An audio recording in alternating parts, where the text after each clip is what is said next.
This video is sponsored by Blinkist. Go to blinkist.com/theplainbagel to get a week for free plus 25% off a full year subscription. Ask anyone who they think the most successful and prominent investor of the modern era is, and you'll likely get the same answer: Warren Buffett. Standing as one of the top 5 wealthiest people in the world, Buffett has an incredible track record for investing in successful companies, so much so that he's long been nicknamed the Oracle of Omaha, alluding to his ability to seemingly predict which companies would do well over time. But who exactly is Warren Buffett? Yes, most of us know that he's the CEO of Berkshire Hathaway, but how did he get to where he is today? And why are investors so infatuated with him? Well, as someone who spent a lot of time wondering what a Berkshire Hathaway was before university, I thought it would be an interesting topic to cover these questions so that beginners can better understand Buffett's fervent following. So let's explore who Warren Buffett is and how he came to be known as the most successful investor in the world on today's special episode of The Plain Bagel. Warren Edward Buffett was born August 30th, 1930 in Omaha, Nebraska, amidst the Great Depression and the worst stock market crash in US history, during which time his father, Howard Buffett, actually started his own investment firm. As a child, Warren had an aptitude for numbers and a genuine love for reading, which led him to go through every piece of literature at his father's office, instilling in him at a young age a deep understanding of the value of money and compounding. Now, like most children, Buffett enjoyed playing games and competition, but this manifested in Buffett as a love for entrepreneurship and the challenge of turning money into more money, which led him to carry out a number of ventures through his childhood. Early on, his pursuits, while certainly ambitious for any child, were more conventional. Starting at the age of 7, Warren went door-to-door selling Coca-Cola and bubblegum to supplement his allowance, and later shifted to delivering papers and even selling magazine subscriptions. But Buffett bought his first stock at the early age of 11, and in his teens, he started pursuing larger ventures, investing his savings in farmland, and even starting a business placing pinball machines in barbershops by the time he was 17. As a young adult, Buffett knew where his passions lay, and after finishing college, he went on to study under Benjamin Graham, the father of value investing himself, at Columbia University.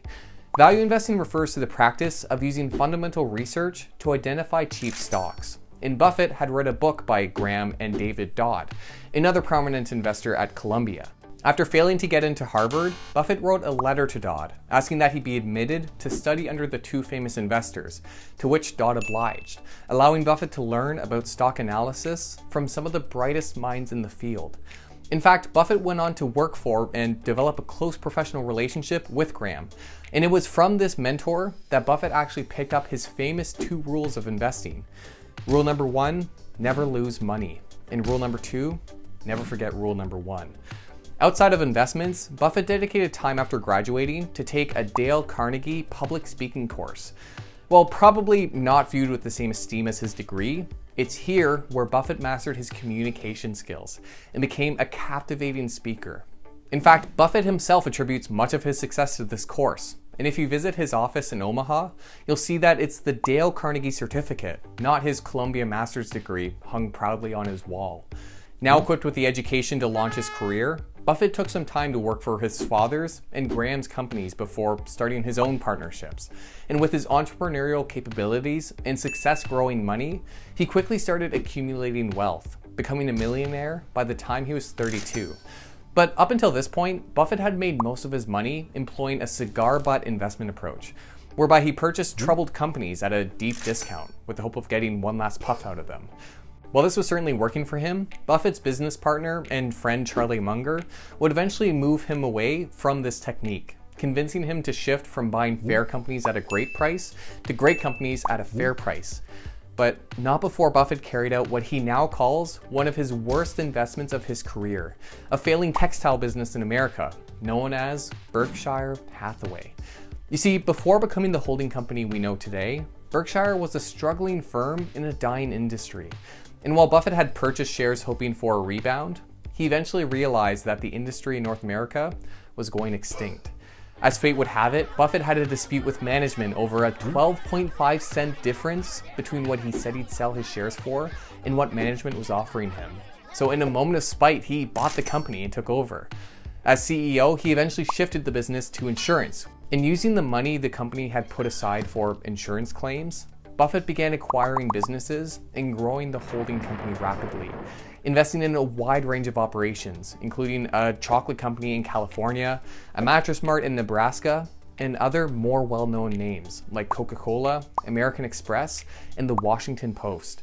Warren's approach involved finding quality companies with a competitive product or service run by competent management, and his method proved more than successful. Berkshire Hathaway went on to become one of the largest companies in the world, making Warren Buffett the wealthiest man alive in 2008, and his success brought Buffett a cult-like following. Annual meetings for Berkshire shareholders turned from a boring formality to what people today describe as a Woodstock for investors, with people literally traveling from around the world to attend. Buffett's annual letter to shareholders, another formality of public firms, accumulated a horde of readers, and to this day are read by millions of investors who don't even own Berkshire shares. Warren Buffett effectively became one of the most influential investors, nay, people of the modern era. But while Buffett's investment performance certainly played a big role in his fame, the truth is that it's not just the size of Buffett's wallet that's led so many people to follow his every move. One thing investors love about Buffett is that he's continually sharing his wisdom. In his letters and public addresses, Buffett frequently provides guidance, encouraging investors to focus on their circle of competence and teaching investment principles using analogies and metaphors that he's now famous for. In the past, he's explained the idea of investing in companies with moats, something that protects operations from other businesses. And he frequently uses baseball, one of his favorite pastimes, to explain the virtue of patience, arguing that it's better to wait for the right pitch, even if the crowd is shouting, "Swing, you bum." Now, to be sure, Buffett doesn't have a perfect track record, but I think this makes Buffett even more human to his audience. Whereas most billionaires feel untouchable, there's a lot about Buffett that makes him relatable. To this day, he lives in the same house he bought back in 1958 in his hometown of Omaha, a modest city well separated from the high life enjoyed by other billionaires. As CEO of Berkshire, Buffett only takes a salary of $100,000 a year. A lot to be sure, but pennies compared to the average CEO. And despite his tremendous wealth, Buffett lives frugally, driving himself around and eating McDonald's every day for breakfast to keep his meal cost below $4. There are also a lot of quirks about Buffett that many people find endearing. He can play the ukulele and has serenaded his investors in the past. He plays bridge with Bill Gates. He absolutely loves Coca-Cola. And it was just this year in 2020 that he finally upgraded from a flip phone. But past these superficial points, Buffett has demonstrated admirable values and a desire to do good with his wealth, an impression left in him by his late wife, Susan Buffett. Susan was an involved human rights activist and heavily influenced Buffett's political and ethical views. As a result, he's long advocated for investors' rights, speaking out against the malpractices of Wall Street and often encouraging investors to use index funds to avoid the high fees of the industry. Taking his point further by betting that hedge funds could not beat the S&P 500 over a 10-year period, a bet he won in 2017. He's also spoken out against gender inequality and even argued for the wealthy to pay higher taxes. In fact, wealth distribution has been a big focus of Buffett's over the last few decades. And using his status, he started a number of great initiatives.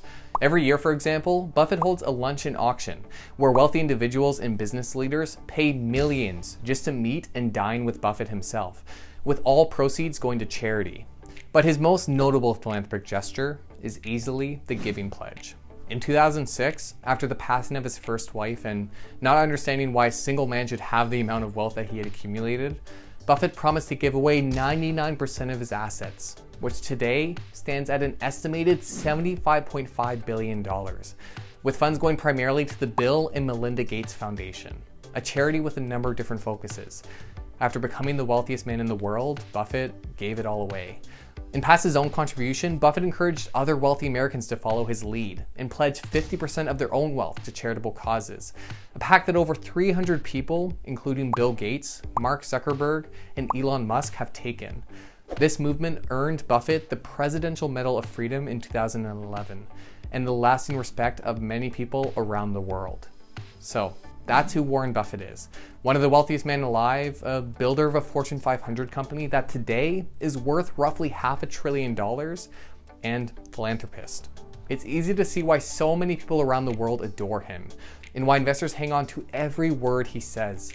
Of course, there are those who criticize Buffett, particularly around his promotion of monopolies as good investments. And he's by no means a perfect person that people should worship, albeit some do. But no one can deny his impressive achievements and the impact he's had on the world. So next time you hear about Buffett, hopefully you'll have a better understanding of why he's not just seen as another billionaire, but perhaps the greatest investor of all time. In making this video, there was a lot about Warren Buffett that I had to skim over or cut out. I mean, with a lifetime of investing experience, there's just more than can be crammed into a 10-minute video. From the people who helped Buffett get to where he is today, to his investment successes and failures. Which is why if you want to hear a few more stories about the Oracle's investment success, I encourage you to listen to Buffett by Roger Lowenstein on Blinkist. Blinkist is the sponsor of today's video, and they have a great app that summarizes the key insights of thousands of books, letting you read or listen to their top ideas in short clips. The Buffett book is a quick one that highlights a few of Buffett's investment stories and other key moments in his life. You'll also find The Intelligent Investor on there, which is a book by Benjamin Graham that Buffett himself has called by far the best book on investing ever written. And hey, if you'd like to go past the Blinkist summary, The Intelligent Investor is available through Blinkist's new audiobook feature, where members pay a reduced price.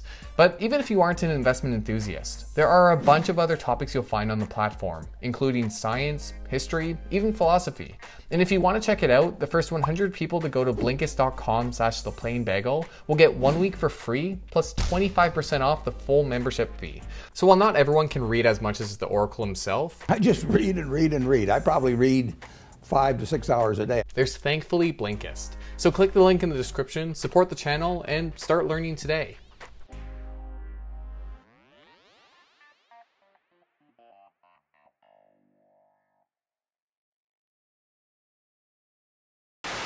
You know what? You're right, Mr. Buffett. I'll try my best. Now, go get 'em, sport.